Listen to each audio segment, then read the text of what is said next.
Good morning, everyone. You're right.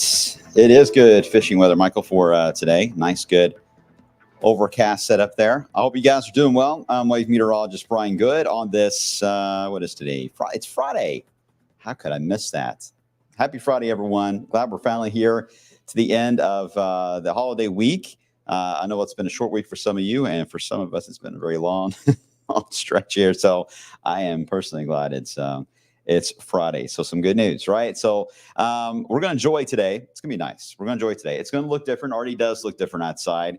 And that is going to be the trend for the rest of the afternoon as we're dealing with um, an issue of high clouds rolling in from the storm system rolling in from the west. So we're going to cover that. The notification hasn't gone out yet on the Wave weather app. So I'm kind of stalling just a bit here to make sure that everyone gets notified because I'm about to cover some stats and then we'll get into obviously the stormy setup for next week. So how are you guys doing? How are you doing? Let me know how your week's been. Have you done anything fun for the holiday week if you're off all week? Are you on vacation somewhere? Are you on a beach and rubbing it in that we're inland here?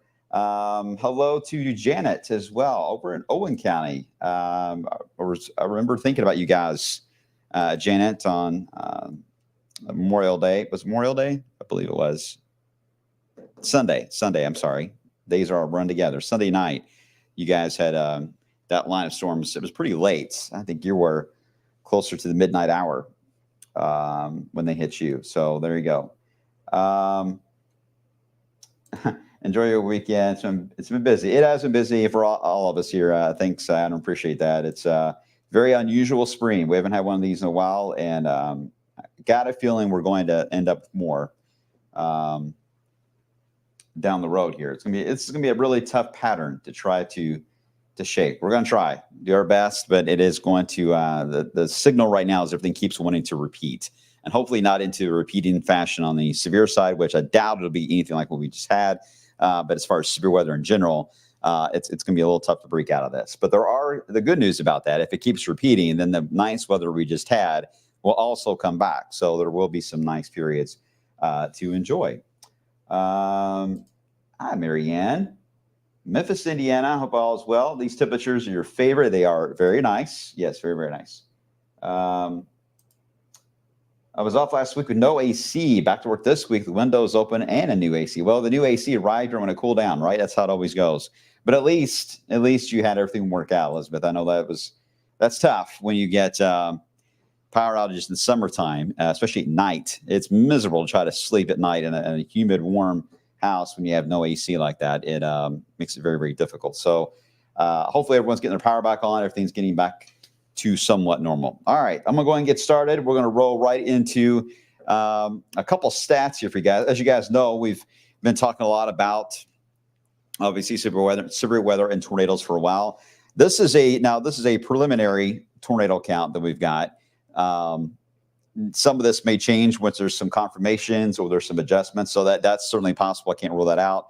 But where we stand right now, Kentucky at 39 tornadoes this year, 36 into Indiana. But look at Iowa, 103, Texas, 97, Nebraska, 91, and 42 tornadoes into Florida. Wow, it's been a very busy year. In fact, so far, we are not the most active tornado year so far. That is 2011. That is number one is 2011, but we are number two in pacing for the year. And you're thinking, okay, well, what's the deal? Why is it we're having this ordeal happen here? Well, there's several things. It's a weather factor issue. Okay, we've got very strong high pressure. It's been down here to the south. We have constant troughs, even pieces of the polar vortex that just did not want to go away. Where was that in January when we needed it for snow? Anyway, it arrived in the spring and kept dipping down several times, allowing for a very strong jet to just take advantage. And of course, the water temps, we've been talking about that for the hurricane season, very, very warm, feeding into the higher count that's been located in the southeast corner of the country. But again, this is weather, not so much a climate issue yet. You got to look at it. Climate is more of a longer term. You got to have several events that take place. Weather is very much a short term issue. So we don't have enough data yet to know if this is what caused this is something that could be longer term. We may very well end up with a very quiet spring next year. Who knows? This will take a lot of time to analyze. But we're still in weather mode on this, and certainly a lot of data is being poured into it. The trends we're watching the past few years of the tornadoes increasing. It's a little skewed, a little tough to say that the weather is getting worse because we're just getting better as scientists to not only track and detect these tornadoes, but you guys have the technology now with your phones to video all these funnel clouds and tornadoes and the wind damage and get them to us when that wasn't possible before. Before, if you saw a tornado, you may tell someone when you went to the gas station, and we don't know if that word would even get back to a TV station or the National Weather Service, especially if it was an open area. So word of mouth was really how a lot of the tornadoes that we saw, and of course going to the damage, were ever reported. But I'm talking about the smaller tornadoes that didn't do much damage. That was usually just word of mouth and never were documented. So I think the tornado count is something that, while it looks like it's way up high, I think it's going to take some time to analyze that and see if there's a trend or not. It's going to take a few more years. But either way, this year for sure, it's just been busy, and there's no way to sugarcoat that. And we need to get the troughs to stop dipping down into the country. When that happens, it tightens up the jet, and severe weather continues to want to break out. We've got to get out of that pattern. And usually it takes until about mid to late summer to really show that high pressure build in. We call that the Bermuda high, which is over in here. Once that gets established, then you're not only gun ho for a hot setup, but then the hurricane season really begins to ramp up. So there will be a price to pay on all of this in terms of getting into a hotter setup and calmer, but it'll be hot and humid. So I would try to enjoy. I know the storm threat is a pain, don't get me wrong, but these cool waves that happen like we've been experiencing this week, these are nice. And I do think we'll get a few more of them before we get into summer. All right. Any questions on that? I hopefully made sense. I just at least wanted to be able to work on it. They finally got the app temperature fixed, and it's good. I saw the update in my phone. They were working on that. Angie, for those of you that have Android, you may notice on the weather app, Wave Weather app, it was displaying the icon of the current weather, not temperature. That was a change that we didn't have anything to do with, but we requested it. We contacted them, said, please, can you fix this? And it went through the grapevine. So I'm glad to hear that the update did come through. All right, very good. All right, so that's some good news. Let's move on. Here's a live look into, let's see, Hubert's Orchard and Winery. You got the high overcast. I know today is not a blue sky type of day. That was yesterday and the day before. Today, it's a high overcast. Still can see the orange orb in the sky there. So you'd be able to see the sun. Still able to create a shadow, if you will, but not exactly full on sun today compared to previous days. I think it makes it more comfortable like this, really. 65 in Louisville right now. 65 to the south as well. And you can see how thin they are, a little thicker in southern Kentucky. If you're in Grayson County, Hart County, over into Greene, you will likely have a little more of a higher overcast in that area. So otherwise, I think we'll be in good shape. Dry today, but here comes the rain for later on tomorrow morning. It's a low pressure that's kind of broke off the line of storms that was diving in from Colorado. So now we're going to get this low that's going to be induced. It's developing right here, a little swirly queue. That will then develop later on for tonight and tomorrow. It will then move right across Indiana into Ohio. As it does so, it'll drag with it a couple of bands of rain. You almost have to look at this in a term of a tropical system as far as bands of rain, not just one blob and it's over with, or one squall line like we've been accustomed to moving through. This will be just kind of bands of rain moving through. Some will be light, some will be featured a little more pockets of heavier rain. But as far as a steadier rain that's hours and hours and hours, I'm not seeing that today with the data, which is good. Your severe risk today is going to be limited to where the low is developing into Arkansas. So as it gets its act together, just where they're placed at, a little closer to the Gulf of Mexico, which again, very warm, abnormally warm. So that's feeding a lot of moisture into Arkansas, into the not the Arklatex, but the Mississippi, Arkansas, and Louisiana. They have a name too, and I can't think of it offhand. If you know what it is, let me know. I know Arklatex, but I can't remember the one to the east. Anyway, my brain is fried today, so I apologize. What is UV index today, Rebecca? I think it's an 8. Could even be a little lower. Maybe a 7, but an 8. You can still get a sunburn, guys. You can still get a sunburn today, even with a high overcast. Okay, so tomorrow, notice we don't have the severe risk that kicks in. It is a little more reduced, right? We got more of a marginal risk into West Kentucky, and that's just because mainly we just get so cloudy in advance of this low that to get the fuel that is needed for severe weather. We just kind of lose that with this system. And that's not a bad thing because the wind field is actually very impressive with this low. So if we were to have a lot of fuel involved, we would have just a completely different storyline for tomorrow. But that doesn't appear to be the case. So far the data is agreeing that we're going to stay cloudy enough to keep things tame, which is a good thing. And then we recharge everything back to the northern plains for severe weather on Sunday. That will eventually lead to our problems down the road here. All right, here is one of the high-res models in the short term. You can see we're fine today, we're fine tonight. Tomorrow, the first of the few bands begin to move in from the west. We will start to see that mid to late morning. The exact timing is going to be tough. It could be 8 a.m. for a couple of you. It may not be until 12 or 2 o'clock, as that is in Louisville, before we even see rain. So the timing of when the bands move through is going to highly vary where you're at.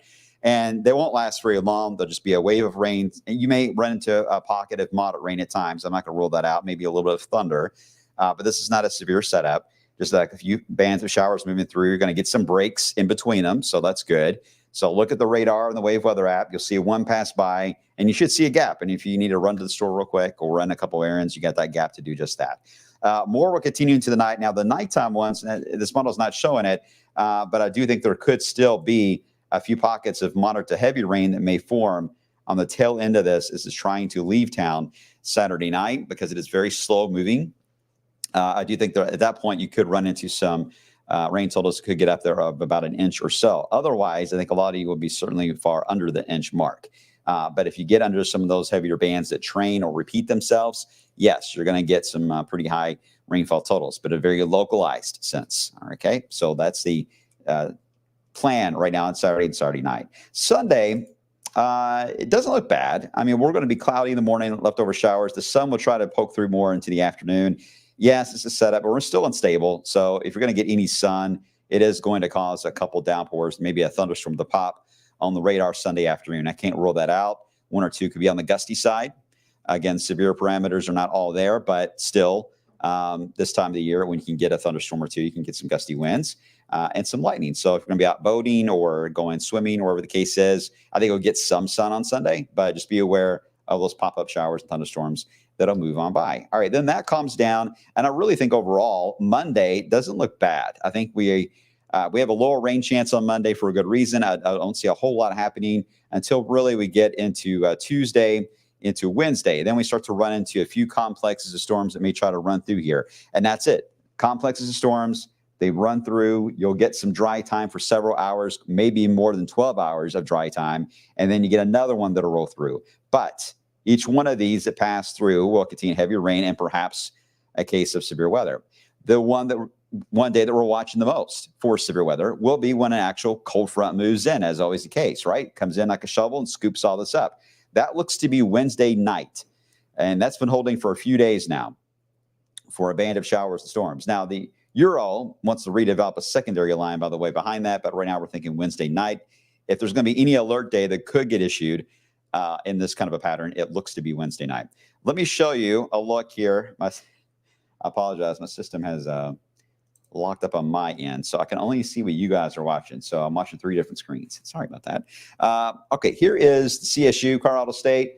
All right, here's today.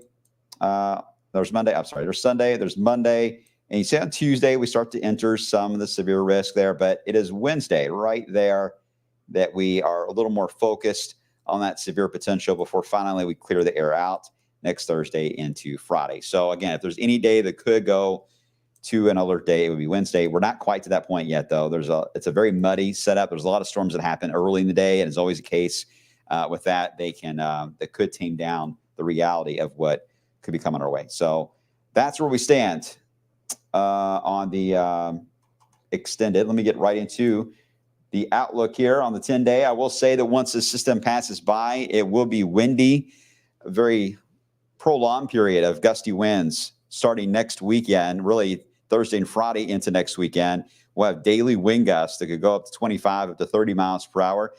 Could get a few showers, very similar to what we had this week after the severe weather. Passing showers may zip on by. Otherwise, we'll get some sunshine, cool nights again coming back into play. I think we'll get back into the 50s at night. And again, some gusty winds. So overall, the stormy setup is not terrible. Got to watch tomorrow for some of those heavier downpours. spotty downpour Sunday and Monday. And then we get into clusters of thunderstorms Tuesday. Severe potential is there as we head into Wednesday. And then we calm things down Thursday and Friday and enjoy a weekend. That is the storyline of the entire 10-day at the moment. The warmest day, too, will be right before the storms hit, where we get into the upper 80s. And this is a humid pattern. Look at those lows in the 70s at night. So a very humid pattern coming into play, especially for the city of Louisville, that heat island effect. And will this keep repeating? Yes. Again, I think it will recharge. I think the mid to late portion of June, we'll get back into more severe weather talk. And there's even severe weather signals that are showing up for the 4th of July weekend already. So there's a lot to look at down the road. But right now, this is our main focal point. The timing for Monday, I didn't really get into the timing for Monday. It's too far out, Kathy. I'm sorry. Or Katie. Sorry, Katie. Right now, I think overall, if there's going to be anything that would affect Monday, it would be very, very late. I don't see much of a daytime signal. So that's why the rain chance is lower. Ashley, do you think Wednesday will be like what we just had? I do not see that signal for what we just had. It looks like a line of storms, but that's about all I can tell you. I don't see anything that would be overly significant there. Sean, what are the possible threats? Right now, there is a squall line look to the data we're looking at, not a supercell look. So I would think the main threat would be straight line winds if we saw anything. But again, this is Friday, and we're talking about Wednesday. So you got to understand, I can't go into a lot. I can only tell you just the big picture idea. And once the high res models can see this, then I'll have a better idea of the timing and impacts. But right now, I can just tell you that the upper air pattern and the way things are timing out, that's the day. If we're going to see it, it'll be then. But we got plenty of time. I mean, this is going to keep changing and adjusting several times before we get to Wednesday. So keep checking back in. Guarantee you it'll keep changing. What's your forecast? Let's see. Wait a minute. Hold on. Kelly, I have a golf scramble in the morning in Scottsburg. Oh, what time in the morning, Kelly? Some spotty showers are possible between 8 and 10. I think it's a little more prevalent in the signal to get showers, though, after 10 a.m., but you could get a quick shower before that. But most of this looks showery overall. 8 a.m., you may get a brief sprinkle or shower, but I think 8 a.m. overall, you'll be just ahead of where the rain is. Check the radar when you get up and see where it is on there. You should be able to see it, and you should see it just west of you, building our way. But again, it would be light and spotty, and I don't see much of a lightning setup right now for the morning, so that would help you too. Scott, this is going to be one of the summers where it rains every day. Summers around here, they rarely, whatever they start out at, it's rarely the same thing by the time you get to August and September. You guys know that we flip at some point in midsummer. It's common, right? And we end up with a completely different weather pattern. And how many times have we gone through flooding in the spring, and we get to August and suddenly we're on here talking about severe drought developing that lasts all the way through Christmas. So we can really flip these weather patterns away. I think the hurricane season and tropics in general are going to drive our summer feel and look. I think it's going to be, once that gets going, that's really going to lock in how the summer will be. But it's not fired up yet. Hurricane season officially begins, by the way, for tomorrow. South Central baseball is playing the regionals at 3:00 tomorrow. Thoughts of being played? I think it'll be all right. Lightning, I think, is your only concern, and the showers, obviously, if it's heavier. But most of it looks to be spotty and light.